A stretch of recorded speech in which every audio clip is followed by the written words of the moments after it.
Hello मित्रों, स्वागत है एक नवा वीडियो में। मारू नाम है हार्दिक और आज ब्लॉगिंग शरूआत छतरी लईने करी है, कारण के काले तमने कहूँ ने कि रातना 12 वाग्याथी वरसाद चालू थयो है। એટલે आज बीजो दिवस थई गयो અને बीजा दिवसना अत्यारे 5 जेवुं थयुं।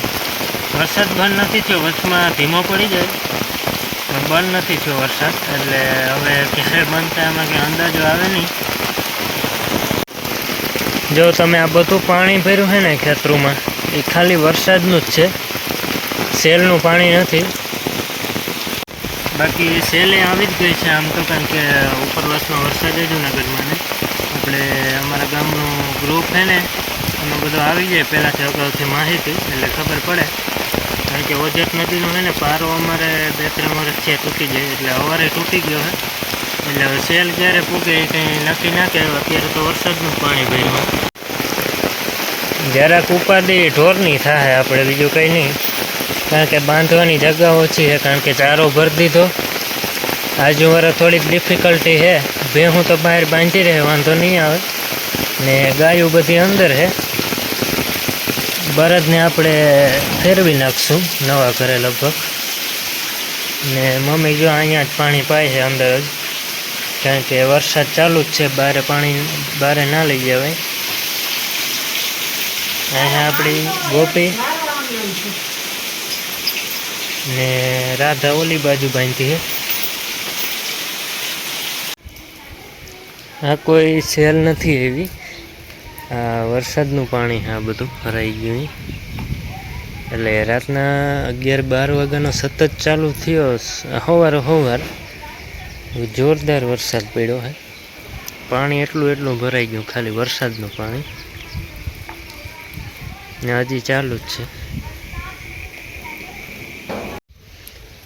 जो अहींया उपरनो कंईक सीन, पाणी ज पाणी थई गयुं है बधे। આપણે ખેતરનું પાણી, ખેતર તો હવે નહીં હોય, કારણ કે 2 દી પહેલાં વરસાદ થઈ ગયો હતો અને કૂવામાં જતું है। કૂવા રિચાર્જ આપણા થઈ જાય, કૂવા નહીં, કૂવાએ ભરાઈ જાય ને પછી બહાર કાઢવું જોઈએ। અત્યારે ગજબ વરસાદ આવે છે, 2 થયા છે। આમ જોવા જઈએ તો કાલનો રાતનો 11 વાગ્યાનો બંધ નથી, સવારમાં જરાક ધીમો પડ્યો હતો। જો આ પાછા પાણી ભરાઈ દીધા છે ને નદીએ ફૂલ આવી ગઈ છે આપણી, પારાય તૂટવા માંડ્યા છે। હજી ચોમાસાની શરૂઆતમાં જ આવું થઈ ગયું। આ ભૂંગણ બાંધવું પડ્યું, કારણ કે એટલો પવન હતો ને અહીં સુધી પાણી પૂગી જતું હતું। હવે હું આગળ થાય જોયું જાય। આપણે બળદને નવા ઘરે લઈ ગયા છીએ, ત્યાં અંદર ગોડાઉનમાં ટ્રેક્ટર પડ્યા ત્યાં, કારણ કે આ બધું પલળી ગયું હતું વરસાદનું, એટલે આવવામાં ના બંધાય ને। સેલ આવે પણ સેલનું કંઈ એટલું ટેન્શન એ નથી, કારણ કે એટલું પાણી થાય નહીં, થાય તો પછી જોયું જાય। બાકી ગાયો અંદર જ છે, વાછડાની ગાયો તો અંદર જ છે, એ કંઈ ટેન્શન નથી ને। રાધાને ઓલ ફાઇન છે, હવે કંઈ પ્રોબ્લેમ છે નહીં, બધું અત્યારે ઊભી છે, ખાવાનું હાલે છે ધીરું ધીરું ને। પાણી જો સેલ આવી ગઈ કંઈ ખબર પડતી નથી આમાં અત્યારે, કારણ કે વરસાદ એટલો વર્યો ને, વરસાદનું જ પાણી જમા થઈ ગયું। સેલ આવે તો કંઈ અંદાજો ના આવે, ધીરું ધીરું વધે છે પાણી। હવે આપણી આ ખડેલીને જાજી વાર નથી, 10 દી કાઢે તો કાઢે અઠવાડિયું, મને કે પાકી ખબર નથી। એટલે આ ચોમાસું આવે ને એમાં આયે કાંઈ પાછી ફૂલ પવન ચાલુ થઈ ગયો છે અત્યારે, અને જરાક અગાસી ઉપર જવાનો વિચાર હતો, પણ હવે તો લગભગ નહીં મેળે, હવે ઘડી કરીને જાઉં।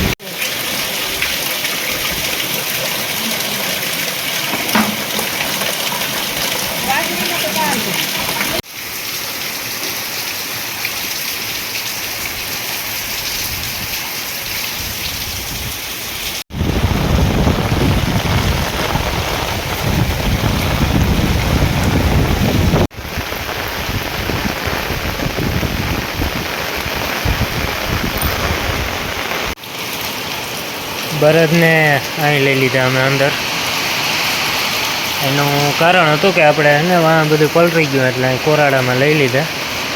બે જો આરે ખાય છે નિરાતે.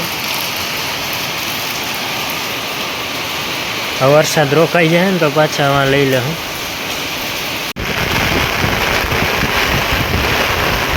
જોવું જોઈએ આમ પાણી જ પાણી. છત્રી હું માંડ નીચે બેસીને પકડીને બેઠો હું, પવન એટલો હે.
અત્યારે પાણી જ પાણી હે. રાતે સેલ થઈ ગઈ.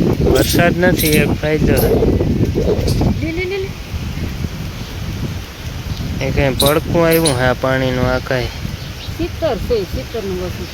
શીતર હે, કઈ ખબર નથી પડતી. લગભગ તો હે શીતર છે. હલે નહીં ઘડીક માં જઈને પડી રહી. અત્યારે 2 જેવું થયું છે.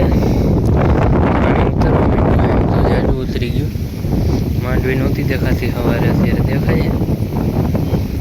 આમાં નાખી ના હોય વરસાદ પાછો રેલો આવી જાય, પાછું ચડી જાય.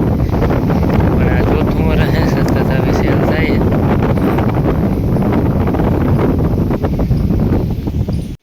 આ વાછડાને જવરાવવાનો હે. રાધાનો વાછડો હે, એટલે રાધાને કેટલું દૂધ નથી પણ થોડું ઘણું આવે ને અમે વાછડાને જવરાવીએ. અમે દોતા તો નથી જરાય.